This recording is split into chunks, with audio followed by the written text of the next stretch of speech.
BTR আজিৰ পৰা মাননীয় মুখ্যমন্ত্ৰী ডাঙৰীয়াৰ গৰিমাময় উপস্থিতি আৰু সম্বোধন আৰু কাৰ্যকৰ্তা সন্মিলনৰ জৰিয়তে আমি আৰম্ভণি কৰিছোঁ।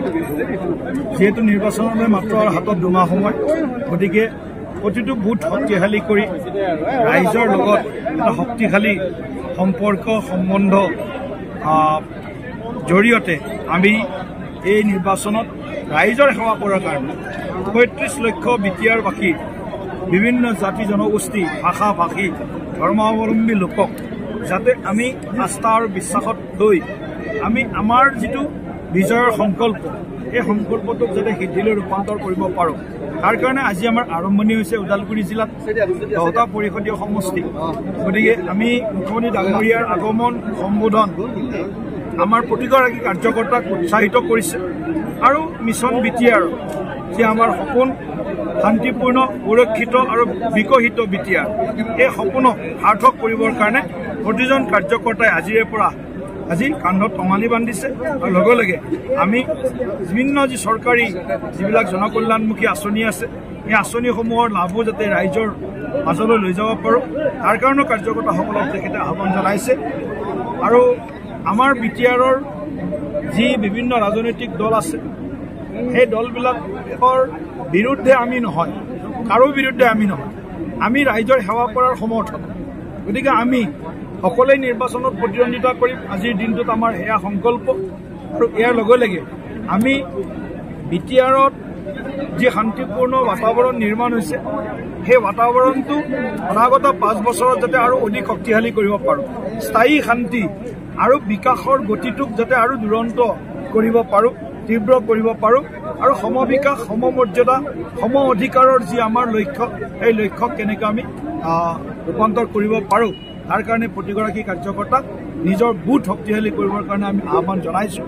আৰু লগে লগে আমি আমাৰ বিভিন্ন যি জাতি জনগোষ্ঠীৰ লোক আছে সকলোকে সমন্বয়ৰ মাজেৰে শান্তিপূৰ্ণ পৰিৱেশেৰে বিটিআৰ নিৰ্বাচনত আমাক যাতে আশীৰ্বাদ দিয়ে, আমাক যাতে সমৰ্থন কৰে আৰু বিটিআৰৰ সামগ্ৰিক বিকাশৰ যি আমাৰ লক্ষ্য এই লক্ষ্যটোত যাতে আমি উপনীত হ'ব পাৰোঁ, তাৰ কাৰণে আমি প্ৰতিগৰাকী বিটিআৰবাসীক শ্ৰদ্ধাৰে আন্তৰিকতাৰ আহ্বান জনাইছোঁ।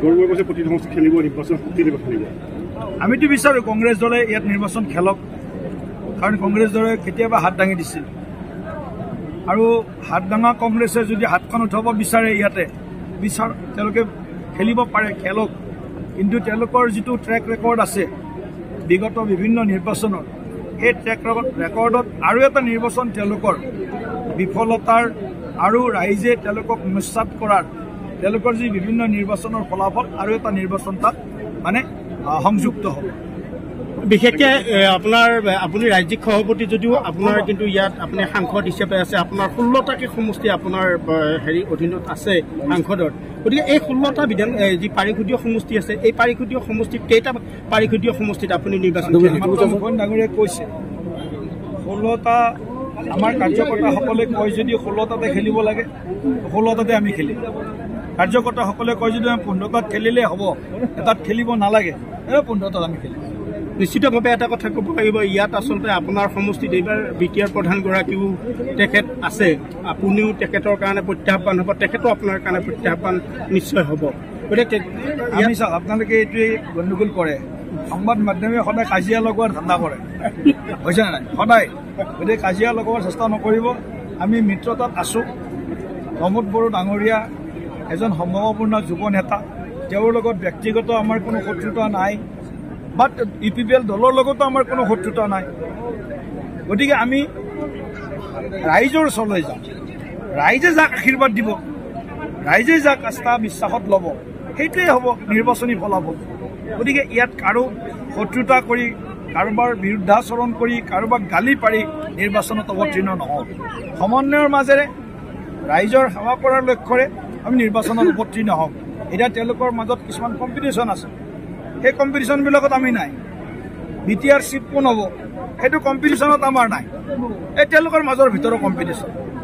তেওঁলোকে যি কৰে কৰক, সেইটো আমাৰ কোনো সোমাবলগীয়াও নাই, মাথা মানে ইয়াত লগাবলগীয়াও নাই। কিন্তু আমি বিটিআৰবাসীৰ ৩৫ লক্ষ বিটিআৰবাসীৰ সেৱা কৰাইটোৱে আমাৰ প্ৰধান লক্ষ্য, সেৱাই সংগঠন আমাৰ মন্ত্ৰ।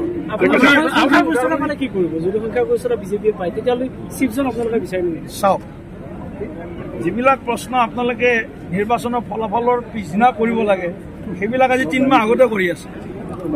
সাংবাদিকসকল তাৰমানে ৰাইজতকৈ ওপৰত মানে কেতিয়াবা কেতিয়াবা তেওঁলোকে প্ৰশ্ন কৰে। ৰাইজেতো আমাক প্ৰশ্ন কৰে, সাংবাদিকসকলে তাৰে ওপৰতকৈ প্ৰশ্ন কৰে। গতিকে সেই প্ৰশ্নৰ উত্তৰ নিৰ্বাচনী ফলাফলৰ দিনা আপোনালোকক দিম। আপুনি ওদালগুৰিত 10টা সমষ্টিতে টিকেট দিব বুলি কৈছিলে বা প্ৰাৰ্থী দিব বুলি কৈছিলে, এতিয়া আপোনাৰ সিদ্ধান্তটো সেইটোৱে নেকি? মই ক'লো নহয়, আমাৰ কাৰ্যকৰ্তাই যিটো বিচাৰে 10টাত বিচাৰিলে 10টাতে দিম, বোলে নহয় 9টাত বিচাৰিব 9টাত দিম। কাৰ্যকৰ্তাই যিটো মুখ্যমন্ত্ৰী ডাঙৰীয়াৰ যিটো স্থিতি ব্যক্ত কৰিছে সেয়া কেৱল কোনো ব্যক্তিৰ স্থিতি নহয়, এয়া দলীয় স্থিতি, দলৰ স্থিতি সমান।